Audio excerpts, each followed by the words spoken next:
तो देखिए आज जो अपन इलस्ट्रेशन देख रहे हैं वो है forfeiture of share issued at premium, यानी जिसको पहले प्रीमियम पे इशूड किया गया हो उसके लिए क्या कंडीशन होगी वो अपन को देखनी है। तो उसमें क्या होता है कि अपना पहला कंडीशन दिया कि when premium on forfeited share become due but is not received, मतलब प्रीमियम रिसीव नहीं हुआ है और एक बार हम कहेंगे प्रीमियम रिसीव हो गया है। तो दो टाइप के क्वेश्चन होंगे। तो पहला ले रहे हैं कि व्हेन नॉट रिसीव। देखते हैं illustration number 41।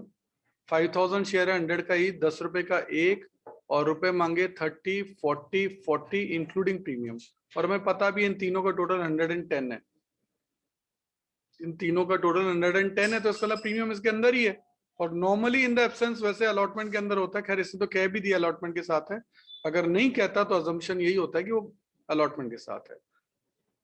All the shares were applied and instalment received on due with the exception of allotment. अब देखो कहता है अलॉटमेंट एंड जो पैसे हैं वो आपको रिसीव नहीं हुए, ये इसने और लिखा साथ में। कुछ जने ऐसे हैं जिन्होंने अपने अलॉटमेंट के पैसे जो है वो नहीं दिए और फर्स्ट कॉल और फाइनल कॉल के पैसे 100 शेयर्स पे नहीं दिए। The share were forfeited and reissued as fully paid up, यानी 10 का मान के 105 पे इशू किया, यानी ये भी प्रीमियम पे, यानी यहाँ इशू भी प्रीमियम पर है और री इशू भी प्रीमियम पर। खैर ये कोई जरूरी नहीं है दोनों हो या दोनों ना हो, ऐसा कुछ इनके बीच में कोरिलेशन नहीं है। ठीक है, तो कुल मिलाकर आपने 5000 शेयर है और 30 रुपए की एप्लीकेशन आई है, तो 1,50,000 की एप्लीकेशन आई है। तो पहली दो एंट्री 1,50,000 से चेक कर लो, ये दोनों एंट्री। आगे लिखा है कि अलॉटमेंट मांगा। अब अलॉटमेंट पे 5000 पे 40 रुपए मांगे टोटल। अब यहां से आपका समझने का काम चालू होता है। तो देखिए 5000 आपके टोटल शेयर्स है और अलॉटमेंट पे टोटल रुपए मांगा 40, और हमें पता है 40 में से 10 रुपए प्रीमियम है, तो प्रीमियम आपका क्रेडिट होता है, ध्यान रखना। प्रीमियम क्रेडिट होता है, उसके पीछे रीजन है कि ये कैपिटल रिसिप्ट है, ध्यान रखना। ये क्या है? कैपिटल रिसिप्ट है, ये इनकम नहीं है, ये कैपिटल रिसिप्ट है, इसलिए क्रेडिट होता है। तो 5000 इंटू 40 टोटल मांगा 2 लाख, उसमें से 5000 इंटू 10 प्रीमियम है 50,000 और 40 में से 10 प्रीमियम है, तो कैपिटल के कितने हैं 30, तो 5000 इंटू 30 दैट इज 1,50,000। इस तरीके से आपके अलॉटमेंट ड्यू की एंट्री होती है। अब जब रिसीव होगा तो हमको पता है कि 100 शेयर्स ने पैसा नहीं दिया, अलॉटमेंट भी नहीं दिया और कॉल भी नहीं दिया, तो 100 शेयर्स पे 40 रुपये रिसीव नहीं होगा, तो 4000 नहीं आएगा। क्या कह रहा हूँ? 100 शेयर पे 40 रुपये रिसीव नहीं होगा तो 4000 नहीं आएगा। तो 2 लाख डेबिट हुआ था तो 2 लाख ही क्रेडिट होना चाहिए, पर 4000 नहीं आया तो 1,96,000 ही क्रेडिट हुआ है, इसलिए बैंक टू शेयर अलॉटमेंट 1,96,000 आपका होगा।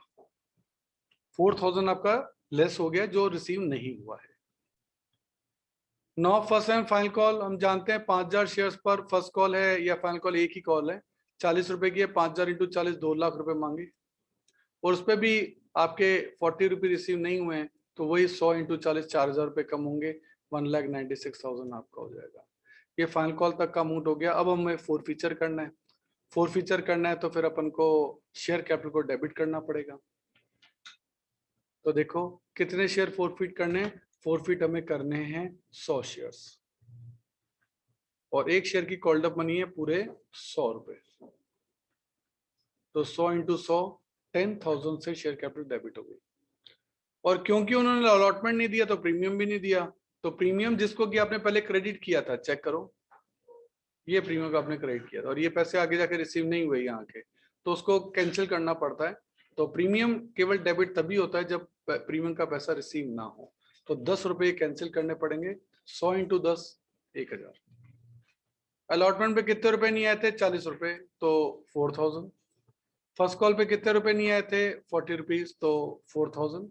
अब देख लो, 11 रुपए मांगे, 11 में से 8 नहीं आए तो आए कितने? 3।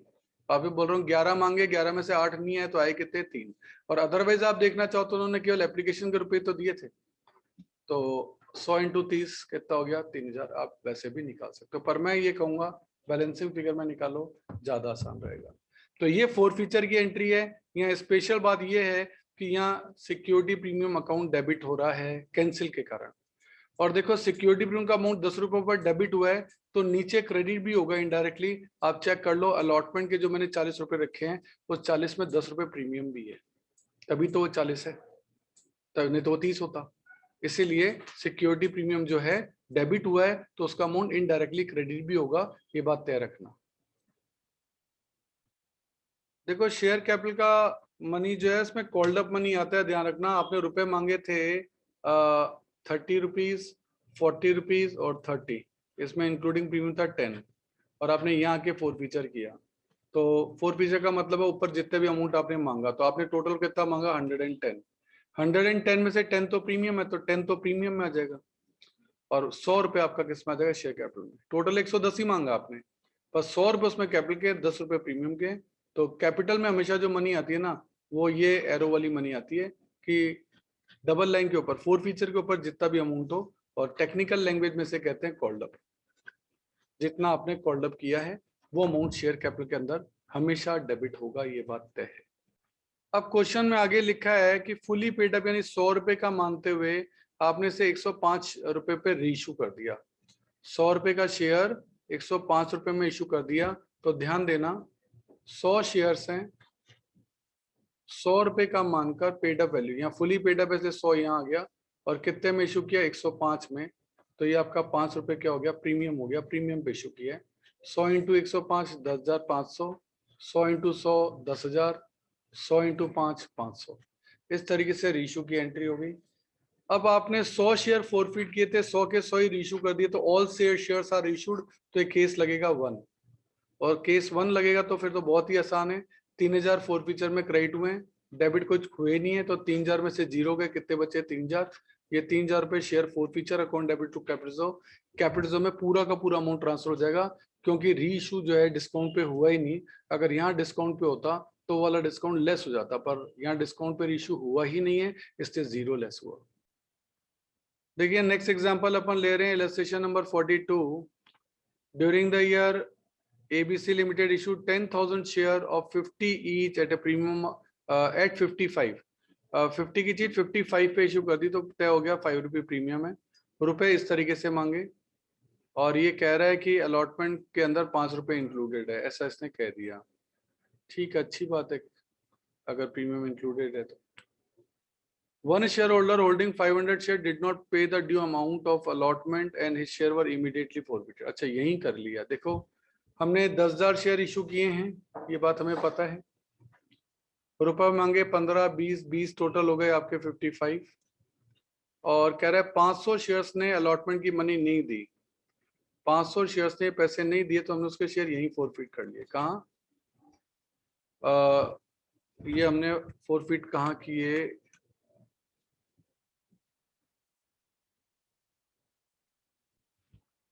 आपने फोर फीचर उसको तुरंत कर लिया, यहाँ कर लिया, कहाँ अलॉटमेंट के बाद। तो ध्यान देना फोर फीचर जो है वो अलॉटमेंट के बाद है, यहाँ इस लेवल पे जहाँ मैंने लाइन खींची है अलॉटमेंट के बाद, लेकिन फर्स्ट कॉल से पहले। ठीक है।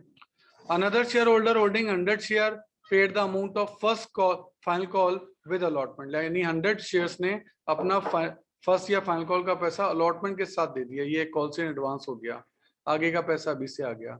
After the company had made the first final call 200 of the forfeited share were reissued as fully paid up, और फाइनल कॉल होने के बाद यहाँ आपने रीशू भी किया है। रीशू कैसे किया देखो, कहता है 200 शेयर, केवल 200 शेयर ही रीशू किए हैं, क्यों फोरफिट तो 500 किए थे, रीशू 200 शेयर किए, तो केस 2 लगेगा। और आपके इनको फुली कॉल्ड अप के तौर पे 50 रुपए का मानकर इनको 45 में इशू कर दिया, 200 share at the rate of 45, जो कि शेयर 50 का, यानी 5 रुपए डिस्काउंट पे इशू किया है ना। ये भी अपन को तय करना है। एक्सपेंसेस जो आपके हुए वो आपके 7,000 हुए, एक्सपेंसेस जो हुए हैं वो आपके 7,000 हुए। एक सेकंड, आपके एक्सपेंसेस हुए 7,000 विच वर रिटर्न ऑफ, जिनको रिटर्न ऑफ भी करना है, और return of normally security premium से होता है, ये मैं आपको बता दूं। तो ये अब आपका पूरा क्वेश्चन है। तो देखिए 10,000 शेयर्स हैं, 15 रुपए आए, तो पहली दो एंट्री तो 1,50,000 से डायरेक्ट ही हो गई। नेक्स्ट एंट्री आपने अलॉटमेंट पे 20 रुपए मांगने, जिसमें से 5 रुपए प्रीमियम है। तो देखो 10,000 शेयर हैं, टोटल 20 रुपए मांगने, जिसमें से 5 रुपए प्रीमियम है, तो कैपिटल के हो गए 15 रुपए। तो 10,000 इंटू 20 2 लाख, 10,000 इंटू 15 1,50,000, 10,000 इंटू 5 50,000। इस तरीके से हमने रुपए मांगे। ऐसे आप लिख लिख के कैलकुलेट करोगे ना तो आपके लिए कैलकुलेट करना आसान रहेगा। बाकी एग्जाम में ऐसा करना जरूरी नहीं है और करना भी मत, ये तो आपके लिए है, पेंसिल से नहीं तो कर भी सकते हो। अब आपने अलॉटमेंट रिसीव करना है तो हमें ये पता है कि हमारे 500 शेयर्स ने हमको पैसा नहीं दिया। ये देखो 500 शेयर्स ने ये पैसा नहीं दिया था आपको, तो 500 पे 20 रुपए नहीं आए। 500 पे 20 रुपए नहीं है तो 10,000 रुपए नहीं आएंगे, तो 10,000 रुपए नहीं आएंगे तो आएंगे कितने, 190। चेक करो, 2 लाख मांगे थे, 2 लाख में से 190 आएंगे शेयर अलॉटमेंट में। और इसके अलावा और रुपए ये आएंगे कि 100 शेयर्स ने ये आगे के 20 रुपए, 100 इंटू 20, 2,000 रुपए पहले से ही दे दिए, तो वो भी तो आएंगे। तो उसको लिखेंगे 2 कॉल्स इन एडवांस, क्योंकि हमारी लायबिलिटी है, लायबिलिटी हमेशा क्रेडिट होती है। 2,000 रुपये ये अभी आ गए, तो 190 अलॉटमेंट क्या है, 2,000 आगे फर्स्ट कॉल के आगे उसको कॉल से एडवांस का नाम दे दिया, टोटल 1,92,000 आए। तो इसको कैलकुलेट करने की टेक्निक आपको अच्छे से आनी चाहिए। अब इनको क्या करना है, हमें फोरफीट करना है, क्योंकि ये देखो डबल लाइन आ गई आपकी, आपको यहाँ फोरफीट करना है 500 शेयर्स को जिन्होंने अलॉटमेंट नहीं दिया है। तो अभी तक कॉल्ड अप मनी कितनी है, अगर अपन देखें तो इस डबल लाइन के ऊपर कितना मनी है, इसके ऊपर है 20 और 15 35, 35 रुपये है, और 35 में भी 5 रुपए प्रीमियम है। 35 में भी 5 रुपए प्रीमियम है, तो 500 शेयर है, टोटल 35 है, 35 में 5 तो प्रीमियम है, तो फिर कैपिटल के कितने हुए 30, कैपिटल के कितने हुए 30, तो 500 इंटू 30, 500 इंटू 30, और ये आपके हो गए 15,000, और 500 इंटू 5 दैट इज 2,500 ये हो गए।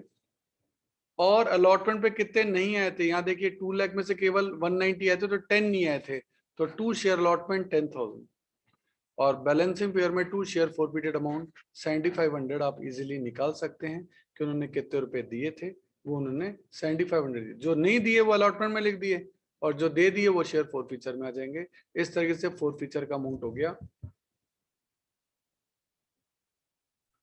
अब फॉरफीचर हो गया, फॉरफीचर के बाद अब फाइनल कॉल करनी है। तो फॉरफीचर बीच में जब हो जाता है तो कुछ चीजों का ध्यान रखना पड़ता है कि हमने इन 500 शेयर्स को कंपनी से निकाल दिया है, क्या बोल रहा हूँ, इन 500 शेयर्स को हमने कंपनी से निकाल दिया। अब जब हम फाइनल कॉल करने वाले हैं तो एक रूल ध्यान रखना पड़ेगा कि जिन बच्चों को स्कूल से निकाल दिया जाता है उनसे फीस नहीं मांगी जाती। तो ये जो 500 शेयर हैं इनको आपने शेयर कैपिटल डेबिट करके कैंसिल कर दिया, तो अब ये शेयर है ही नहीं, तो अब आप इनसे पैसे नहीं मांग सकते। तो 10,000 में से 500 शेयर्स को फॉरफीचर किया जा चुका है, दैट्स वाई इनसे पैसे नहीं मांग सकते। तो 10,000 में से 500 गए, 9,500 शेयर से ही आप 20 रुपए मांगोगे। तो चेक करो, 9,500 शेयर से ही आप 20 रुपए मांगोगे, कुल मिलाकर 1,90,000 ही आपका ये होता है। तो ध्यान रखना है, जिन बच्चों को स्कूल से निकाल दिया जाता है उनसे फीस नहीं मांगी जाती, तो केवल 9,500 से ही 20 रुपए मांगे गए हैं। 9,500 कैसे आए, 10,000 शेयर थे, उसमें से 500 फॉरफीचर हो गए, तो बचे कितने 9,500।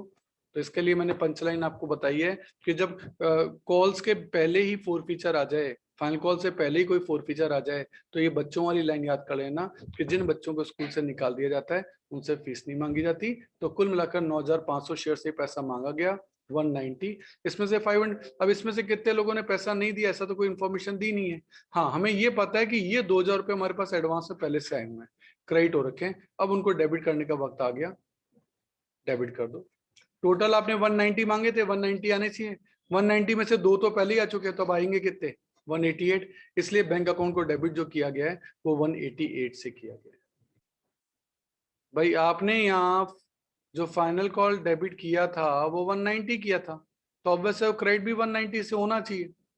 190 में से ये 2 तो पहले ही आ चुके हैं, तो ये 2 तो आ गए, तो 190 में से 2 तो आ चुके, तो अब आएंगे कितने, तो बैंक अकाउंट जो डेबिट होगा वो 188 से डेबिट होगा, ये बात ध्यान रखनी है।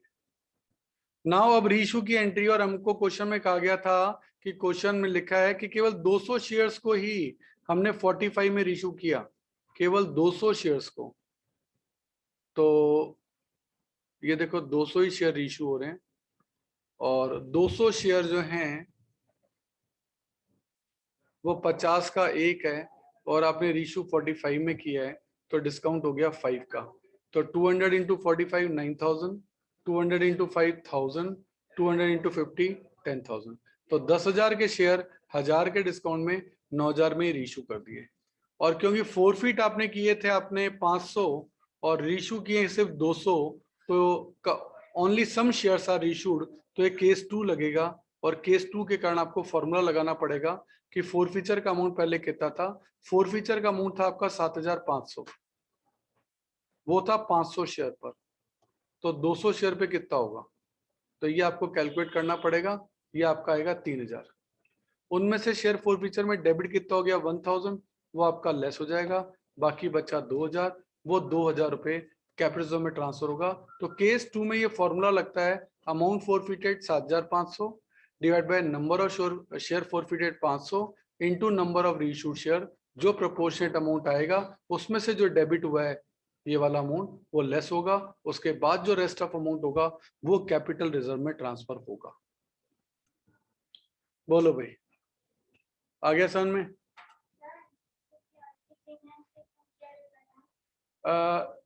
ये भी रीजन देते हैं। देखिए ऐसा है कि इसको सिक्योरिटी प्रीमियम से ही रिटर्न ऑफ क्यों किया गया, इस बात को समझिए। क्योंकि शेयर इशू एक्सपेंसेस भी एक कैपिटल एक्सपेंसेस है, तो इसको कहीं से राइट ऑफ करना होगा, तो इसको सिक्योरिटी प्रीमियम से ही राइट ऑफ इसलिए किया क्योंकि सिक्योरिटी प्रीमियम एक कैपिटल रिसिप्ट है, तो कैपिटल एक्सपेंसेस कैपिटल रिसिप्ट से ही राइट ऑफ हो सकते हैं, इसलिए हमने इसको कैपिटल रिसिप्ट से ही राइट ऑफ यानी सिक्योरिटी प्रीमियम से राइट ऑफ किया। इस तरीके से आप जो मैंने टॉपिक आपको बताए, एग्जाम्पल नंबर 41 से 47 जो है आप कर सकते हैं। इनको ट्राई करने से जो प्रॉब्लम जो है वो अपन आगे देख लेंगे। एग्जाम्पल 41 से 47 आप देख सकते हैं।